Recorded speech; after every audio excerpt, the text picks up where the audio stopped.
హిందువులను చంపరంట, కానీ హిందూ గుళ్ళని మాత్రం కూల్చేస్తారంట. మనుషుల్ని మనుషుల్ని చంపం కానీ గుడిని మాత్రం కూల్చారు.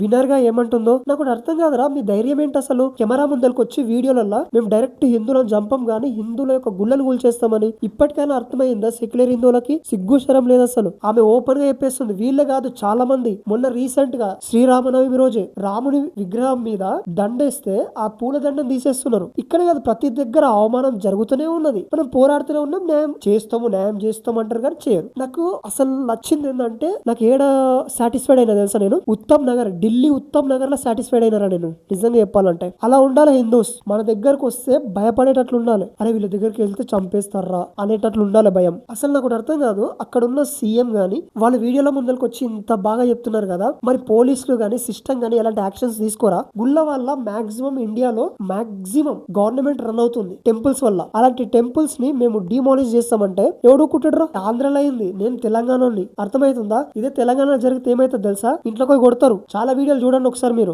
ఏదన్నా ఎక్కువ తక్కువ అయిందనుకో ఇంట్లో పోయి కొట్టేస్తాం తెలంగాణలో. మీ ఆంధ్రలో వాళ్ళకి ఏం పౌరుషం రోషం ఏం లేదా? నాకు ఒకటి అర్థం కాదు, అక్కడ ఉన్న పొలిటికల్ లీడర్స్ నే కొట్టి తరిమేశారు. ఇప్పుడు ఒక కామన్ మ్యాన్ పరిస్థితి ఏంట్రా ఆంధ్రాలో? నేను ఇది అందరి క్రిస్టియన్స్ గురించి నేనేం మాట్లాడతలేను. కేవలం 100% లో 85% క్రిస్టియన్స్ ఇలాగే ఉన్నారు ఎక్కడ ఆంధ్రాలో. మిగతా 25% నార్మల్ గా మంచిగా ఉన్నారు. రెస్పెక్ట్ అనేది పెంచుకునేలా ఉండాలి కానీ తగ్గించుకునేలా ఉండకూడదు. హిందువులు కానీ యాక్షన్ తీసుకోకపోతే ఆఖరికి వాళ్ళు తిరుపతిని కూడా టచ్ చేసే టైం వస్తుంది. అప్పుడు తెలుస్తుంది ఒక్కో హిందువుకి. అర్థమవుతుందా? ఇప్పుడు కలుపు మొక్కలు స్టార్టింగ్ లో ఉన్నప్పుడే పీకేయాలరా. అది పెద్దగా అయిపోయాక చెట్టు నాశనం అయిపోతుంది. కాబట్టి ఇప్పుడే పీకేయండి ఆ కలుపు మొక్కల్ని. కంటెంట్ నచ్చితే లైక్ చేయ, అదే విధంగా సబ్స్క్రైబ్ చేసుకోండి. నేనున్నానని మాత్రం అస్సలు మర్చిపోకండి.